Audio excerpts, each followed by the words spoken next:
Esta é uma produção da iniciativa Mais Gestão Menos Risco. Aproveite o conteúdo e compartilhe para que ele chegue a mais agricultores. A gestão de risco envolve várias questões que devem ser dominadas pelo produtor rural. Algumas questões, alguns riscos, o agricultor consegue terceirizar por meio de seguro, por meio de Proagro, mas existe uma considerável parte dos riscos são de responsabilidade do agricultor por meio das boas práticas, do bom manejo na lavoura. Na verdade, todo agricultor que é um profissional tem que dominar as técnicas no manejo do solo, na escolha adequada das variedades e mesmo das espécies que ele vai cultivar. E tem uma questão que é super importante, das mais importantes, e que talvez tenha sido a salvação da humanidade, né? Havia aquela frase de Malthus que dizia que a produção de alimento crescia de uma forma aritmética e a demanda de forma geométrica.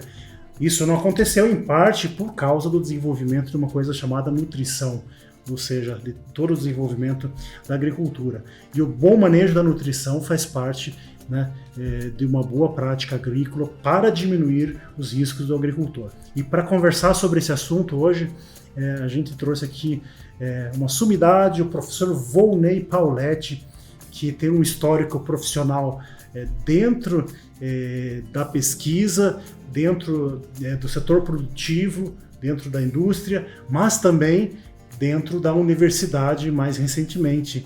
E professor Pauletti, muito obrigado por aceitar o convite para falar com a gente aqui. Fala um pouquinho sobre essa tua vinculação com a pesquisa e essa paixão pela nutrição das plantas. Legal, obrigado, Gilson, pelo convite, por estar aqui, pela gentileza das palavras. Uhum. Sumidade, a gente tem várias outras aí do tema, então uma oportunidade para a gente conversar. Eu acho que essa história, às vezes a vida vai nos levando para um caminho, Então começou a escolha pela agronomia lá no ensino médio, a gente chamava segundo grau na minha época, onde eu decidi pelo curso de agronomia. A partir dali, quando eu entrei no curso, fui me apaixonando pela área de solos, pelas ciências do solo, e fui fazendo estágios nessa linha. E aí a ciência do solo envolve a parte de fertilizantes, a parte de nutrição da planta. E aí foi onde eu fui gostando mais dessa área. Eu fui saindo da parte dos produtos químicos, do controle, e fui indo para essa parte de solos. Então aí que foi sendo construída esse gosto pela nutrição de plantas.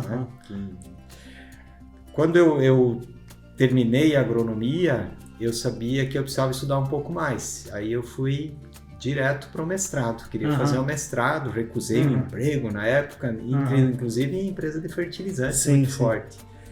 E aí eu fui para o mestrado na área de solos, e a partir do mestrado daí tudo aconteceu, comecei a dar aula e depois fui chamado para uma empresa privada de pesquisa ligada a cooperativas, o que isso foi um marco, para moldar a minha profissão, para moldar o profissional que eu sou hoje. Foi justamente esse primeiro trabalho como pesquisador numa instituição de pesquisa ligada a 3 cooperativas aí nos Campos Gerais do Paraná. Aqui no Paraná, Isso. Que é a Fundação ABC. Fundação ABC, Isso, que é da Capal, Batavo, hoje Frisia e Castrolândia, É uma instituição, como eu iniciando como recém-pesquisador, me dava liberdade de pesquisa ligada ao produtor, então sem amarras, no sentido de divulgar exatamente o que aconteceu e lá na lavoura, junto com o produtor. Então, o que a gente falava ali dava um reflexo direto no uso pelos cooperados. Outra prática, você até começou com isso, que são práticas que o produtor deve adotar, é a rotação de culturas. Começa a andar aí pelo país para a gente ver quantas pessoas utilizam a rotação de culturas como ela deve ser.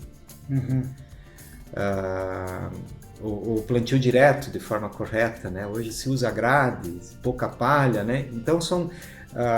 eu assim, no meu ponto de vista, claro, tem muitos desafios novos, de eficiência de produtos, na parte genética, muito conhecimento que a gente tem que ter ainda do solo, né? Mas eu assim, como os principais problemas hoje que eu vejo da agricultura são não adotar práticas já extremamente conhecidas, debatidas, que não tem mais nem ninguém questiona, né? A questão de rotação de culturas, questão de análise de solo, isso está muito mais do que consolidado. Mas aí vem o imediatismo, né? Vem a facilidade dos cultivos, né? A soja influenciando muito nisso, né? Mas é uma questão de preço para fazer a... É preço e facilidade, né? Soja é uma espécie, uma cultura relativamente... Não, mas eu digo, desculpa, uma questão de custo para você fazer análise de solo, dificuldade dos produtores menores em ter acesso a essa análise, talvez? Não acredito. O preço de uma análise, hoje, né? 70, 100 reais, né? Para 3 anos. Então não dá um saco de soja, né? Meio saco de soja. E assim, tem claro o custo de coleta, mas isso o produtor pode fazer, é muito simples de fazer, né? Ela tem seus cuidados, mas ela é muito simples. Laboratórios, hoje a gente tem muitos laboratórios confiáveis no interior, né? Então que é uma questão... acredito que a parte comercial também de produtos, ela sobressai essa questão de, às vezes, a venda, né? Ela sobrepõe essa questão técnica, né? Sim. Às vezes, eu preciso vender 300 quilos de adubo, daí não importa a análise, né? Eu entendi. Nesse sentido, então, assim, a pressão comercial, às vezes, no produtor... Então, esse é o lado avesso da agricultura de precisão, vamos colocar assim. A agricultura de precisão, às vezes, ela prima pelo excesso de análise em alguns pontos, né? Eu trabalhei um pouco com isso também, mas é exatamente o contrário. Mas o que a gente talvez tenha que pensar é o seguinte, que, obviamente, a agricultura de precisão é o que há de melhor, mas para a gente chegar numa situação, vamos falar assim, consideravelmente melhor, bastaria você aplicar, né, de uma forma adequada, com uma análise de solo já adequada e escolhendo a quantidade de adubo já mais adequada, já seria um grande avanço. Exato. Mesmo sem chegar na agricultura de precisão. Sem chegar na agricultura de precisão, se conseguiria fazer uma agricultura melhor, né? Especialmente na parte de nutrição. E como é que está essa questão da agricultura de precisão hoje? Porque ela demanda assim, bastante equipamentos e uma tecnologia bastante apurada. Isso já tem uma tecnologia mais disponível aos pequenos produtores também? A princípio, sim, ela fica cara, no sentido que precisa uma mão de obra um pouco mais especializada, né? Sim, isso já está um pouquinho mais comum no campo, muitos profissionais novos aderiram, né, a essa tecnologia, tem equipamentos. Ela fica cara porque, se você partir pensando em análise de solo, você aumenta muito o número de análises que você tem que fazer por talhão. Né? E é uma coisa que, aquilo que você comentou, talvez não precisasse tanto, dependendo da capacidade financeira do produtor. Se ele só dividisse de forma adequada o talhão, olhando a lavoura, aqui produz menos, aqui produz mais, aqui é baixada, aqui é lomba, e fazer uma coleta dessas áreas separadamente, né? Ele já teria um excelente diagnóstico da fertilidade. E a agricultura de precisão, ela amplia isso, porque ela leva ao extremo, depende do modelo, isso é por grade, né? Uma amostra por hectare, uma amostra a cada 4 hectares, aí é uma coisa, aí são várias ferramentas. O que eu vejo muito promissor, Gilson, na agricultura de precisão, e especificamente em nutrição de plantas, são os sensores para aplicação de nitrogênio. Esses substituem com bastante eficiência todas as outras técnicas que a gente tem de recomendação de adubo nitrogenado, né? A análise de solo ela é precária para isso. Entendi. E vai numa dose, hoje as ferramentas que a gente tem são doses médias. E esses sensores que você lê a planta, toda a safra, ele dá um indicador muito melhor. Sim. Então, mas isso é por... Qual que é o método de coleta de dados? É um sensor que ele vai embarcado no equipamento, aí sim é muito caro para trazer, mas existem regiões nos Campos Gerais, de onde eu vim, né, que eu saí da iniciativa privada para vir para a universidade, eles aplicam num sistema um pouco adaptado, né, onde eles fazem a leitura com o sensor, depois leva não está embarcado no trator, no equipamento que vai aplicar. Sim. Então ele faz a leitura previamente, passa na lavoura, traz para o escritório, mapeia a lavoura, depois embarca essa informação, esse mapa no trator, que ele vai aplicando de taxa variada. Né? Então talvez aí um grande desafio para aqui as nossas squeezes dos agro-hackathons, né? Das nossas maratonas tecnológicas, seja trazer essa tecnologia que hoje está disponível para uma propriedade de maior porte para o pequeno agricultor. Exatamente. O nitrogênio, isso é uma excelente ideia. Até o desafio de desenvolver o sensor aqui, porque é um sensor que o nitrogênio ele tem um custo ambiental muito alto para ser produzido. Certamente. E você pega gramíneas, feijão também, né? Mas especialmente as gramíneas são muito dependentes desse nutriente para alta produtividade. Né? Então você pega milho, você aplica em torno de 200, 250 kg de N por hectare, né? Trigo precisa, cevada precisa. E ele é um nitrogênio muito instável no solo, que é da onde a planta consegue retirar esse nitrogênio. Né? E aí ele é caro para o produtor, então a gente faz uma aplicação hoje, os manuais, pela média. E esse sensor ele vai permitir que se aplique conforme a necessidade. Deixa eu só citar um exemplo para não ficar muito cansativa e técnica a nossa conversa, mas, por exemplo, você pega milho na mesma lavoura, mesmo talhão, na mesma região, mesma fazenda. Tem anos que o milho responde a dose de 140, 150 quilos, vai dar 16 toneladas de milho, 15 toneladas de milho. E tem anos que precisa de 220, 240, no mesmo talhão, mesma rotação de cultura. Isso por causa da instabilidade dele no solo e da liberação dele, que não é constante no solo, diferente do potássio, diferente do fósforo. Né? Então esse sensor ele deixa a planta crescer, ele vai ler, esse ano a resposta é 140. Opa, esse ano a resposta é 220. Então você aplica conforme a condição climática, que influencia muito a resposta desses nutrientes. Sim. Muito interessante. E assim, a gente falou, você já falou no meio da tua conversa, várias situações críticas dentro da nutrição das plantas, né?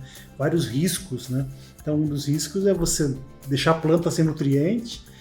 Agora, é muito comum você ter outros riscos, por exemplo, toxicidade por excesso de aplicação. Não às vezes tem muita dúvida, né, em relação a isso, mas não é comum ter toxidez, né? Você aplicar uma dose muito alta e prejudicar a planta. Né? Até porque é um custo elevado para você colocar em excesso. Né? Se eu aplicar, por exemplo, excesso de fósforo, não há nenhum risco para a planta. Não vai queimar a planta, matar a planta. Ele pode contaminar o ambiente, por exemplo, né? Causar eutrofização, se tiver erosão e tal. Eu aplicar excesso de potássio não dá problema também, mas se eu aplicar o cloreto de potássio próximo da semente, daí o sal-cloreto de potássio, que é o adubo, ele pode queimar. Né? Agora tem alguns nutrientes, principalmente os micronutrientes, que aí sim pode dar uma fitotoxidez, que a gente chama, né? Uma queima mais direta, por exemplo, o boro. O boro, se eu aplicar uma dose um pouquinho, a dose de boro, para você ter uma ideia, é 1 kg por hectare, 1,2 kg por hectare em grãos, né, para grãos. Se eu aplicar 4, 5 quilos, eu posso matar a planta, dependendo da localização. Então, tem alguns cuidados só, os metais, né, tipo manganês, que é tóxico também, que são os micronutrientes, aqueles exigidos em pequena quantidade. Alguns, existe esse risco de toxidez. Então, não é comum acontecer. Sim, certamente. O nitrogênio em excesso, ele não queima a planta, né? Mas se eu exagerar no nitrogênio, usar uma dose muito alta para o feijoeiro, por exemplo, ele aborta a vagem ou aborta grão. Então fica aquele feijoar, coisa mais linda do mundo, que você não consegue nem andar no meio e não produz. Não é de tão verde, mas não produz. E assim, você falou bastante o nosso NPK, né? Nitrogênio, potássio e fósforo, né? Que são os adubos.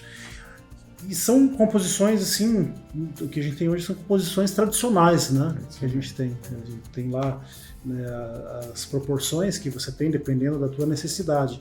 Mas existe alguma nova tecnologia, novos produtos que vão surgir, ou a gente deve contar com esse adubo mais tradicional por muito tempo ainda?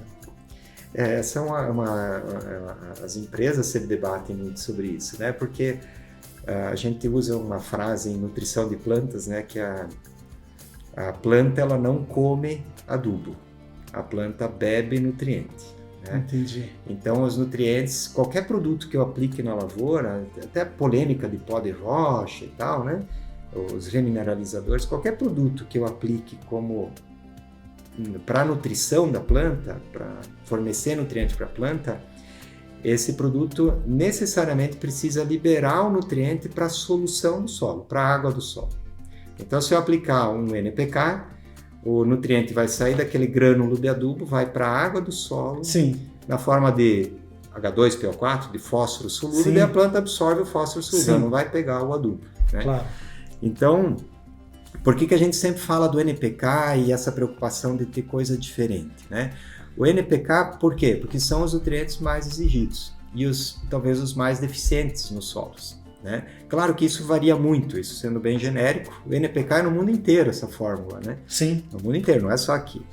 Então, e são aqueles que são exportados com a colheita também, numa quantidade maior. Né? O nitrogênio é um pouquinho diferente porque eu preciso aplicar toda a safra. Uhum. Então a gente sempre tem que se preocupar com eles. Cálcio e magnésio também, mas aí a gente joga calcário para corrigir a acidez. E aí quando a gente joga calcário pensando na acidez, a gente joga muito mais cálcio e muito mais magnésio do que a planta precisa, então tem de sobra. Entendi. Então não precisa se preocupar. Então o foco é o NPK. E um detalhe ou outro, que eu falei do boro, às vezes deficiência de ferro, às vezes deficiência de cobre, mas aí são situações muito específicas onde a gente tem que ter um pouquinho mais de atenção. Então Sim. O foco vai ser esse. Produtos diferenciados que às vezes vêm, né? Um produto de liberação lenta, né? Um adubo recoberto, né? Para proteger, produto que você aplica na ureia para evitar a volatilização, são tecnologias embarcadas, às vezes interessantes, mas aí é caso a caso, aí depende do ambiente que você está. Tem um produto que já faz algum tempo que o pessoal tem, eu acho que pesquisado, e algumas empresas inclusive comercializam, que são os organominerais. Organominerais. Isso tem uma perspectiva ainda para desenvolver mais? Como que você vê esse futuro? Porque assim, de certa forma, o organomineral você acaba utilizando produtos orgânicos que às vezes são até sobra da parte aí de produção da pecuária, né? Se usa muito esterco de aves, né? De aves, de frango, principalmente. Né? Existem os adubos orgânicos, que é vinhaça, estercos, né? O composto. E existem os adubos minerais ou sintéticos, que é esse que a gente conhece da indústria. Né? Os dois são fontes de nutrientes. Sim. Muito eficientes. A diferença do adubo orgânico é que ele está indo matéria orgânica, que no mineral não vai. Então a matéria orgânica às vezes é interessante.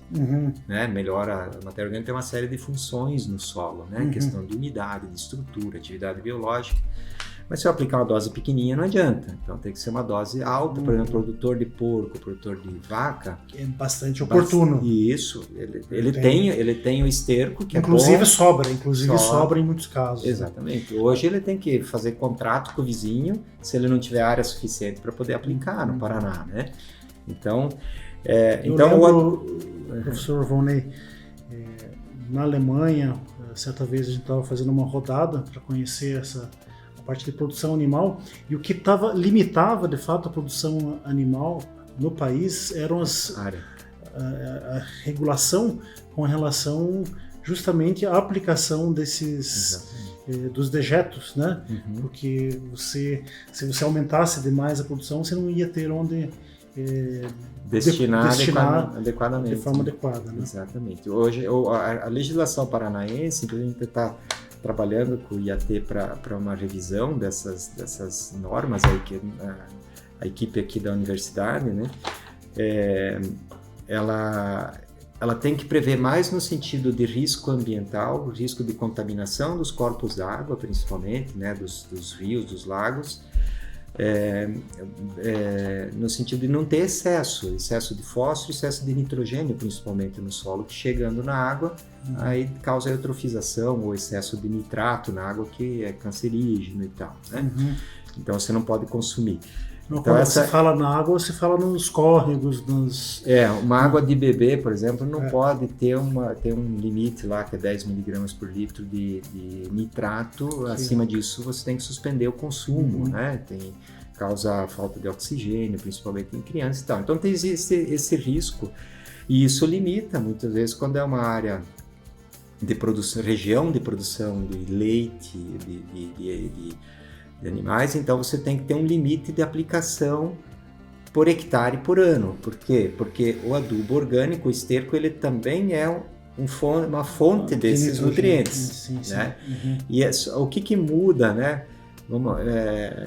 Então por isso que tem que ter esse cuidado, né? O que muda do adubo orgânico para o mineral, e o que é organomineral? É a junção dos dois. Né?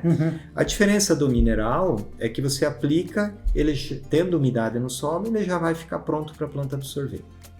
É questão de ter umidade no solo. Sim. O orgânico não. Uma parte sim vai estar disponível, porque tem uma parte mineral ali que está no esterco, né? E solúvel, mas uma boa parte, como ele está na forma orgânica, ele precisa quebrar. O nutriente está lá, o nitrogênio está ligado numa proteína, por exemplo, ou numa membrana lá da célula, do tecido morto, daquele esterco, né, que passou pelo animal ali, do grão de milho, enfim, da ração e tal.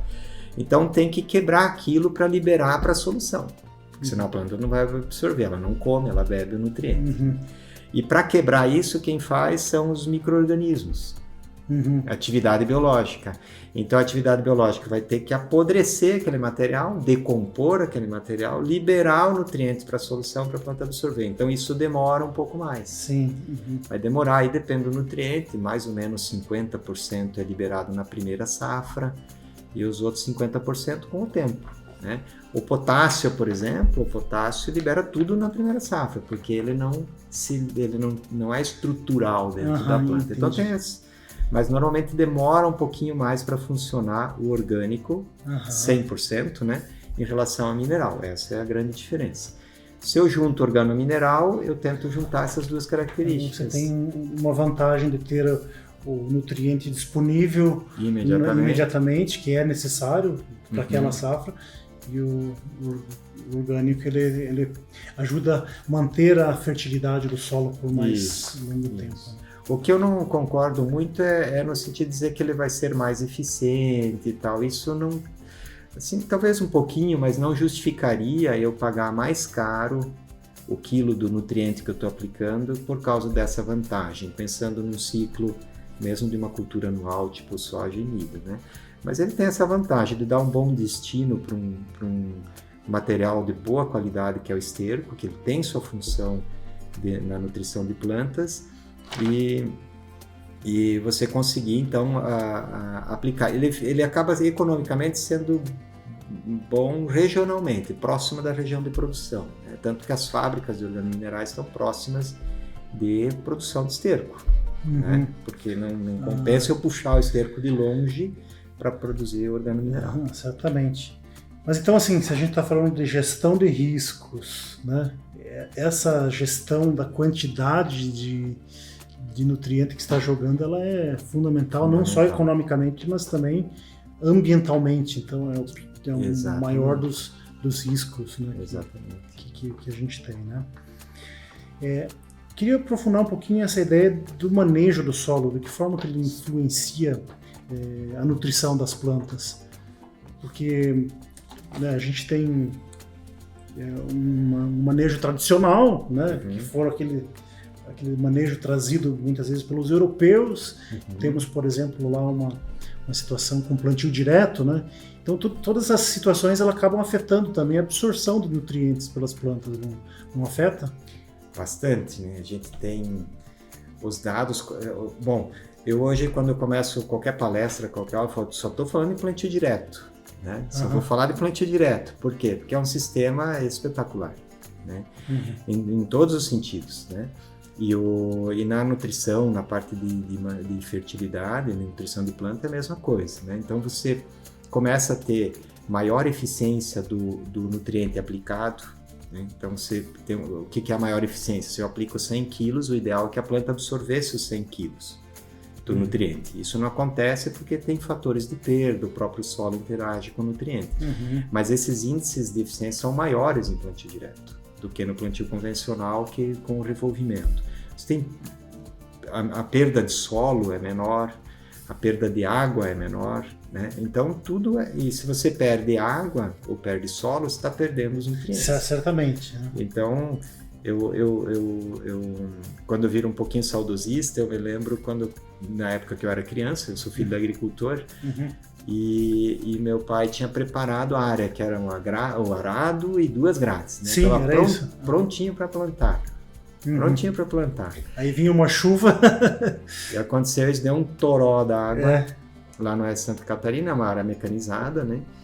E aí de manhã eu fui com meu pai lá ver a área, né? E eu lembro o exato momento onde eu estava, quando eu falei para ele assim: pai, a terra vai ficar plana. Eu era criança, eu devia ter uns 8 anos, né?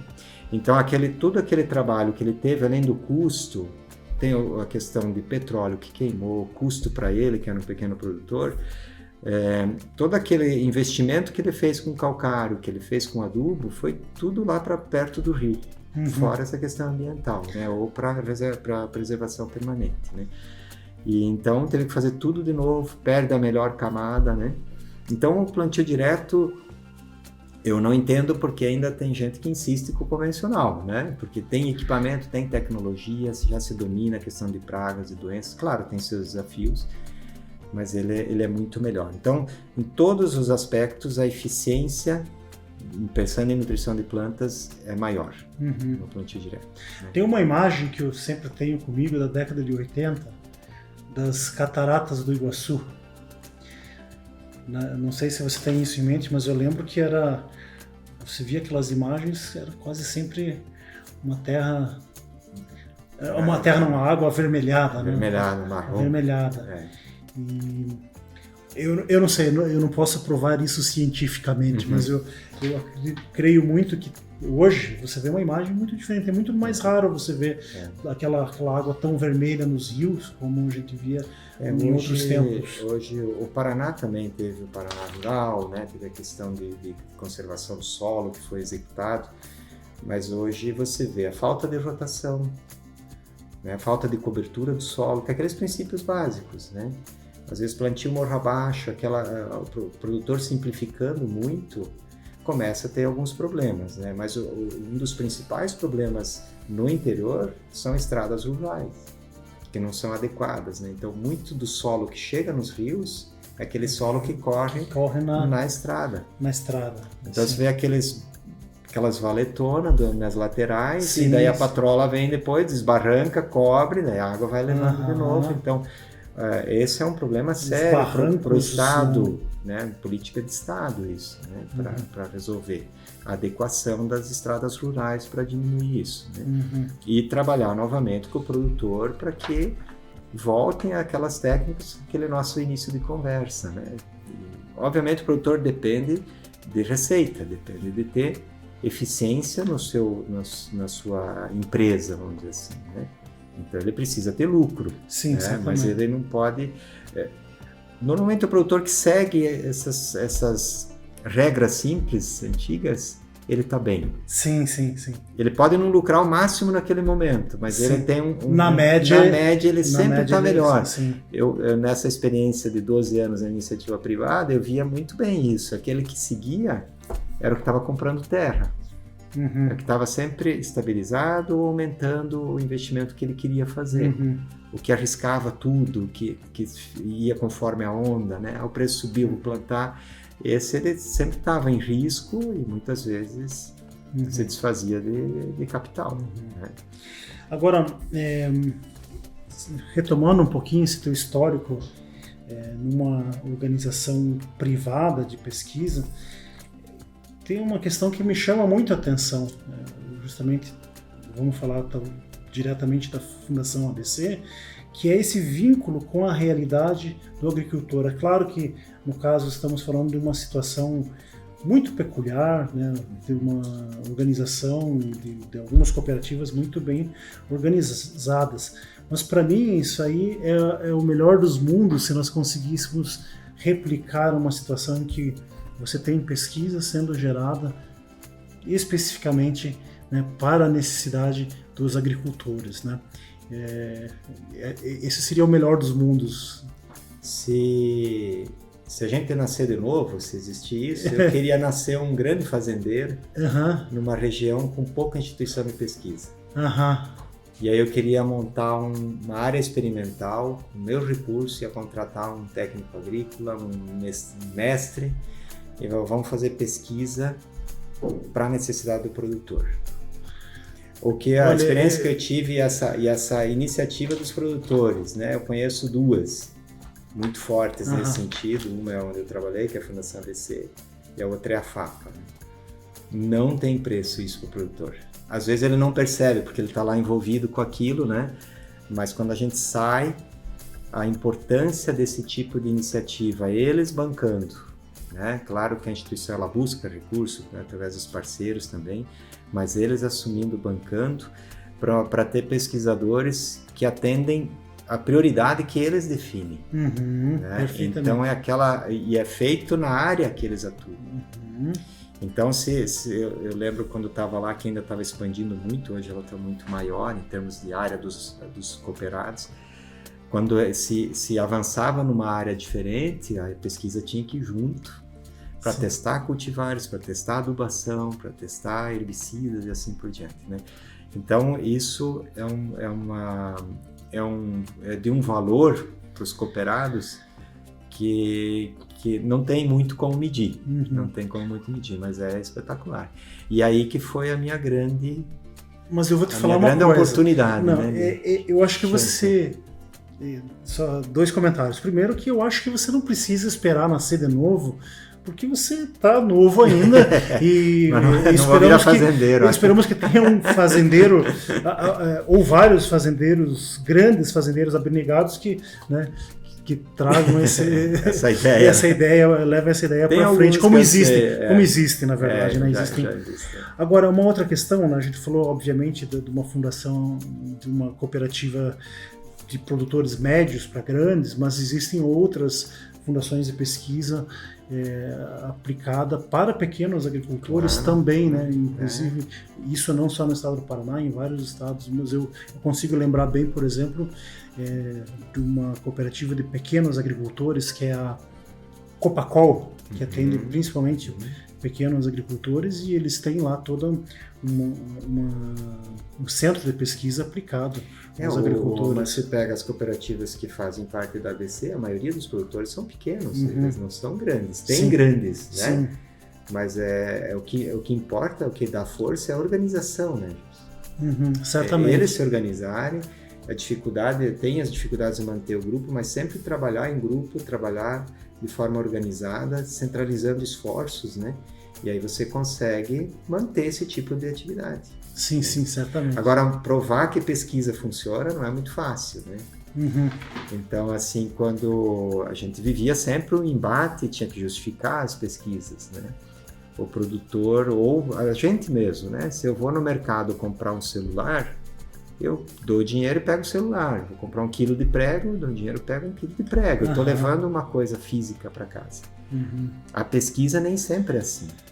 Eu vou citar um exemplo. Hoje eu estava na banca do Evinci e tinha um trabalho que a gente começou antes de eu vir para cá, e foi 2004. E a gente, que é uso de esterco e monitoramento da erosão, né? Então foi numa área inclinada, então a gente aplicou doses de esterco e aí está monitorando cada chuva que dá, tem que alguém ir lá pegar a água para a gente analisar a quantidade de água, a quantidade de solo e quantidade de nutrientes que está saindo para ver o risco ambiental. E assim, fora a dose de esterco aumentar a produtividade, pensando no produtor, esse aqui interessa para ele, quanto que eu aplico de esterco, né? Agora, a questão ambiental e a questão de perda de água e nutrientes que está sendo a lavoura, foi uma coisa que a gente tinha, precisa um experimento de longa duração, eu não consigo resolver em 2, 3 anos, precisa ficar 10, 15 anos, está lá até hoje o experimento. E sabe por quê? Deu um problema numa represa de água que abastece uma grande cidade do interior do Paraná, aí foram buscar por que estava dando essa eutrofização, esse excesso de nutriente. E obviamente que um dos culpados que apareceu de imediato eram os agricultores. Porque tem a agricultura aplica adubo, muita gente confunde adubo com produto químico, né? Que com veneno e tal, que não tem nada a ver, adubo é nutriente, né? Nutriente. Tem que usar bem, mas é nutriente. E aí, o resultado desse experimento que a gente manteve com muito argumento, com muita insistência, foi que levou para o grupo de discussão que foi montado de órgãos governamentais e de produtores, etc., dizendo, olha, vocês estão falando que é nós, mas está aqui o nosso resultado, que não é bem assim, a gente não está se eximindo, mas não é tudo que vocês estão falando. Então, livrou os produtores de ficarem como sendo os malvados da situação. Então, era uma outra fonte de contaminação que não aquela. Mas os produtores continuaram, não, nós estamos juntos, a gente quer diminuir, a gente quer zerar a perda, e continuou sendo parceiro dessa iniciativa, né? Mas foi um resultado que veio muito depois e que, se não tivesse essa informação, talvez o produtor tivesse sido penalizado com uma lei mais dura, com uma lei mais restritiva de uso de solo, prejudicando eles. Então, a pesquisa traz isso, né? Então, às vezes, muita coisa que não se enxerga de imediato pode trazer um resultado muito bom. Então, outra vez, talvez o grande negócio do futuro é realmente você ter uma aproximação, né, cada vez maior da pesquisa para atender o produtor de acordo, né, com as suas necessidades, né? E isso pode ser feito não só por universidades, inclusive, isso por instituições de pesquisa aplicada, que muitas vezes é Não, a própria organização dos produtores gerar uma área aí, de trabalho, e chama as universidades, chama um IDR, chama uma Embrapa para ajudar, né? Tem esse pessoal, tem empresas que têm pesquisadores, né? Então, hoje no Brasil, a grande parte da pesquisa, agora falando em termos de pesquisa da nutrição, ela está mais focada dentro das universidades ou tem entidades privadas hoje que realizam de uma forma... Universidades e outros órgãos de pesquisa públicos, né? A maioria está nessas instituições públicas, né, de pesquisa, né, principalmente universidades, né, que tem a maioria. Eu não tenho o número preciso, mas pelo que a gente vê de publicação, geralmente sim. A iniciativa privada, as empresas de fertilizantes têm seu centro de pesquisa para desenvolver produtos, etc., né? Mas geralmente eles estão na origem.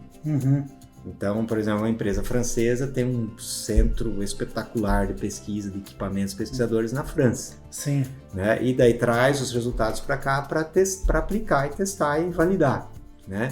Então, isso é um problema. Pensando em agricultura tropical, em agricultura brasileira, isso é um problema. Certamente, né? Certamente. Tem muita coisa que serve, né? Tanto que tem. Quase tudo o melhor dos exemplos é o que a gente acabou de falar do plantio direto. As formas tradicionais que foram trazidas para a realidade, né, europeia, por exemplo, né, que você tem lá, tem o inverno, tem neve, que aí ajuda a proteger o solo, mas você trazer essa mesma técnica para cá não dá certo.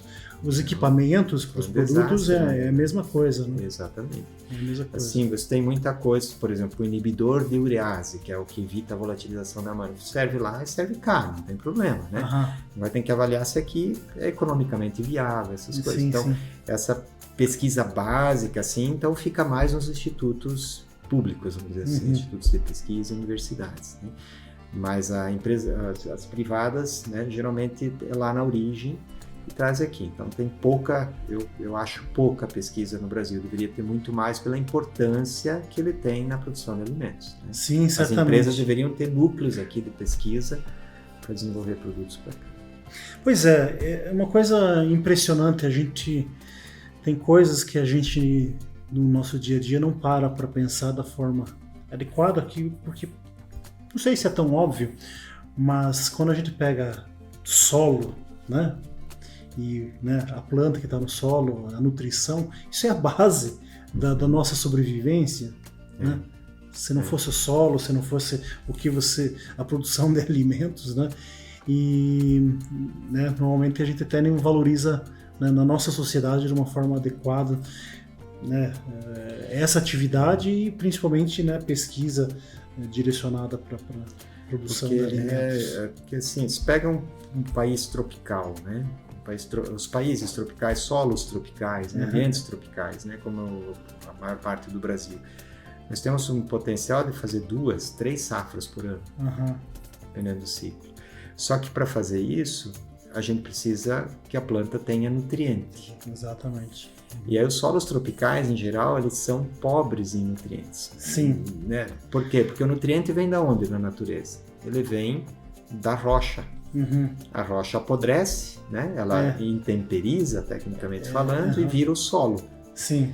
E a raiz entra ali no solo e vai absorvendo nutrientes. Isso. Só que essa rocha tem rochas mais ricas, como é o basalto, a pedra-ferro, né? Tem rochas mais pobres, como é o arenito, né? Que é a areia, Então vai ter, por isso que a agricultura ela ficou muito forte na Argentina, na Ucrânia, em solos naturalmente muito férteis. Muito férteis, né? Então não precisava. E o Brasil ele foi dominando primeiro a correção da acidez com calcário, ainda bem que é um produto que tem muito no Brasil, né? E aí foi dominando a questão da nutrição, do fornecimento de nutrientes. Então não tem jeito de eu produzir bastante sem usar adubo. Não tem jeito. Porque se eu pegar um solo fértil e só colher, o que acontece? O nutriente que está dentro do grão de soja, está dentro do grão de milho, ou está dentro da carne que foi produzida da soja ou do grão de milho, esse nutriente ele vai para a cidade. Ou no Brasil, ou principalmente fora do Brasil. E ele não volta. Porque o corpo humano ele não absorve tudo. Ele não volta, nem que a gente trouxesse todo o resíduo da cidade para a lavoura de volta. Sim. Não volta, não fecha o ciclo. Então o que vai acontecer? A quantidade de nutriente disponível vai diminuindo e a produtividade vai diminuindo. Com fome você não engorda, né? Então você tem que aplicar adubo. É obrigação. Se você não fizer isso, como produtor você quebra, né? E como país você vai quebrar, se for depender da agricultura como a gente depende. Sim, né? Certamente. Então tem que adubar. E aí vem a questão do risco, né, de adubar. Você tem que medir isso, fazer análise de solo, aplicar de forma correta, fazer o plantio direto, fazer rotação de culturas para ter maior eficiência. E o Brasil hoje produz muito pouco adubo, né? Não é porque ele não quer, um pouco porque não quer, né? Não é barato fazer isso, mas muito porque a gente não tem reserva de nutrientes. Sim. Né? Você tem nutrientes como fósforo, como potássio, eles dependem do minério, depende de existir os depósitos no solo. Né? Fósforo a gente tem razoavelmente bem distribuído, mas a gente não seria autossuficiente tão cedo. Né? Potássio tem também algumas fontes descobertas agora, né? Isso, né? Hoje tem uma mina funcionando, né? Tem algumas alternativas em Sergipe.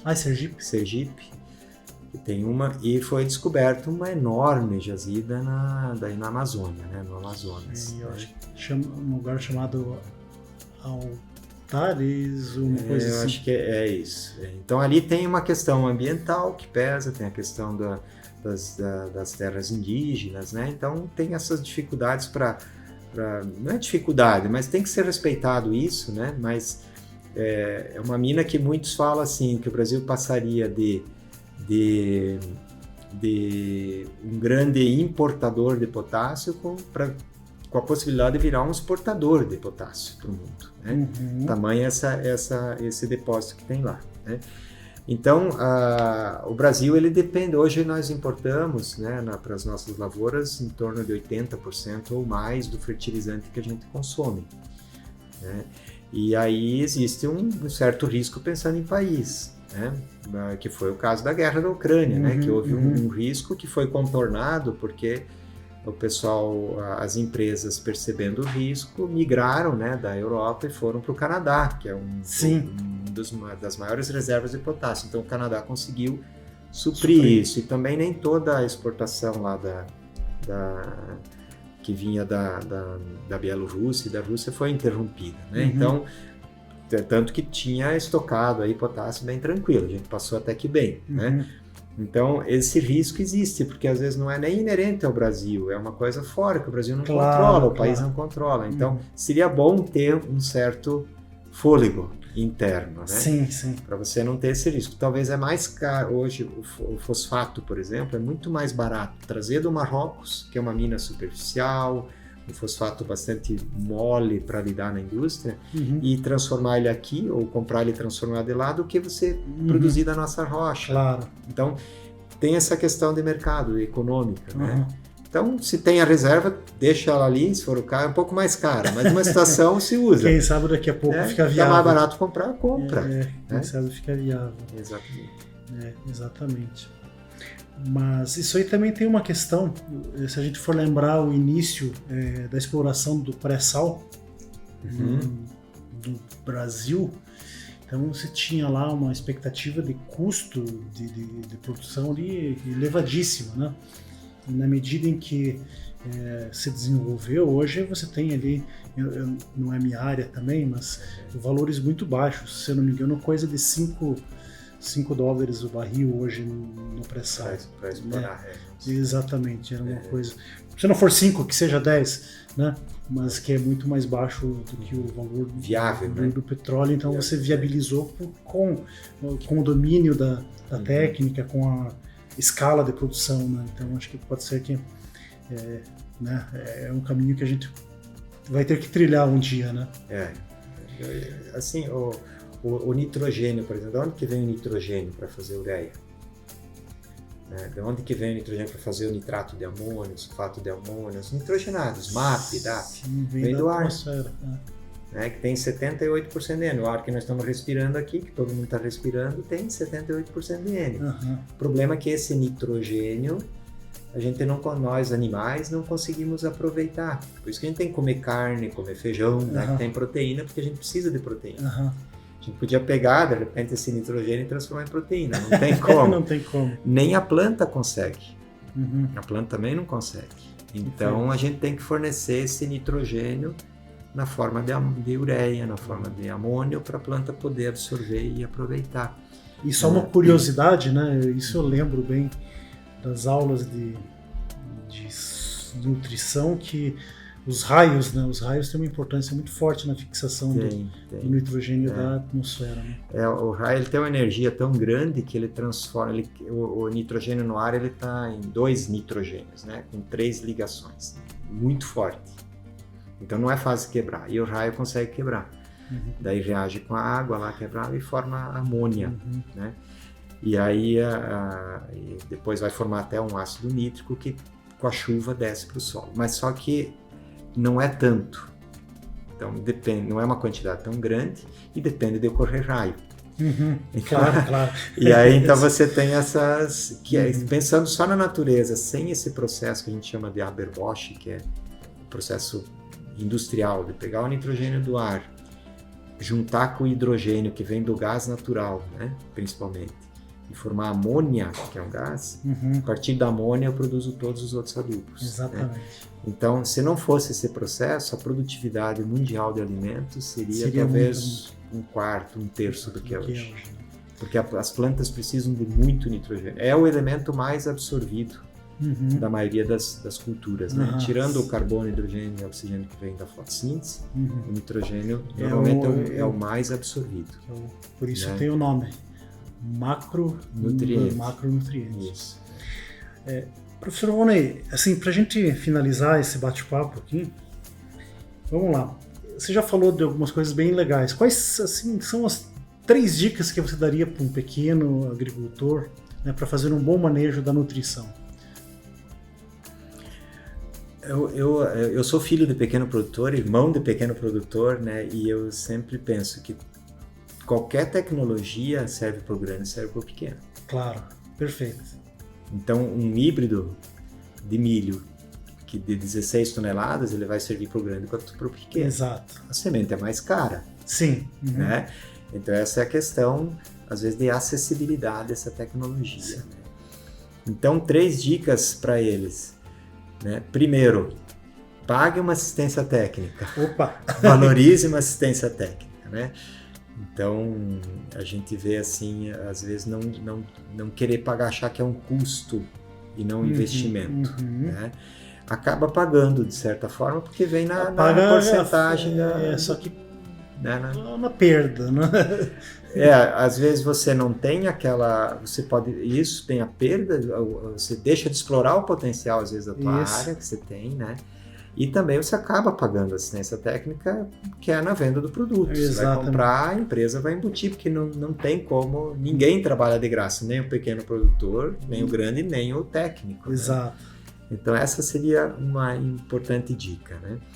A segunda, se tiver oportunidade, coloque os filhos para estudar, mas valorize depois quando ele voltar para casa, se ele voltar, né? Às vezes a gente tem aquela frase do santo de casa não faz milagre, né? Então hoje está muito comum, a gente percebe isso conversando com o pessoal da extensão, de um filho ou uma filha sair estudar, se qualificar para daí enfrentar o mercado, né? Enfrentar o vendedor, enfrentar a oferta que chega na porta. E volta para a propriedade. Antes, quando eu saí, se eu voltasse, era uma vergonha, né? Não deu certo e tal. Hoje não. Hoje manda para se qualificar e volta tocar o negócio, porque bem tocado, bem certinho na técnica, dá retorno. Sim, e às vezes mais do que você trabalhar fora. Né? Sim. Não que isso tem que ser regra, né? Mas é uma opção também. Então, investir no estudo, não precisa ser agricultor, não precisa ser em agronomia, pode ser em administração, pode ser em outra área, né? Sim. O ensino superior, para mim, foi um diferencial, e eu acho que é um diferencial para quem está lá no campo, às vezes afastado de muita tecnologia, de muito acontecimento, né? Do que está acontecendo, né? E uma terceira dica é não tenha medo de investir. Sim.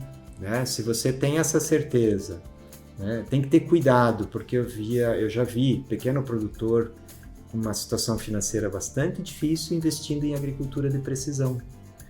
Né? Então é uma coisa totalmente desnecessária. Por quê? Porque ele não estudou, o próprio produtor não estudou, não tinha ninguém do lado dele para dizer, olha, isso aqui é menos importante para você do que você fazer 2, 3 amostras e comprar mais adubo, aplicar mais calcário, né?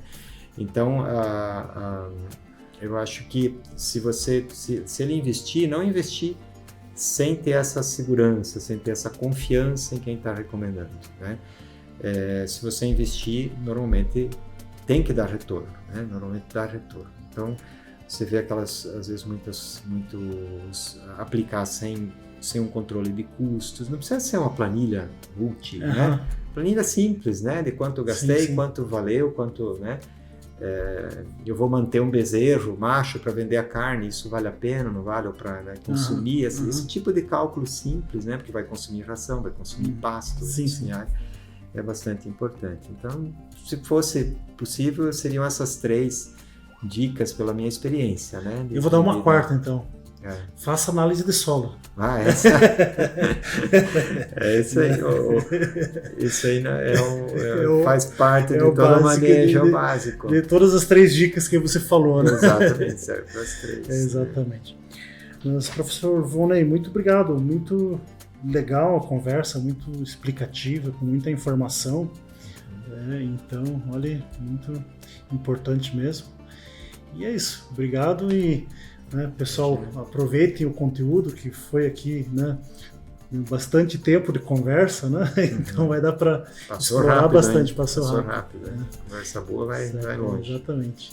Obrigadão. Obrigado a você. Um abraço. Esta é a iniciativa Mais Gestão Menos Risco. Aproveite para conhecer os demais materiais no nosso Instagram, @Mais Gestão Menos Risco. Tudo junto e sem acento. Não esqueça de compartilhar e se inscrever nos nossos canais.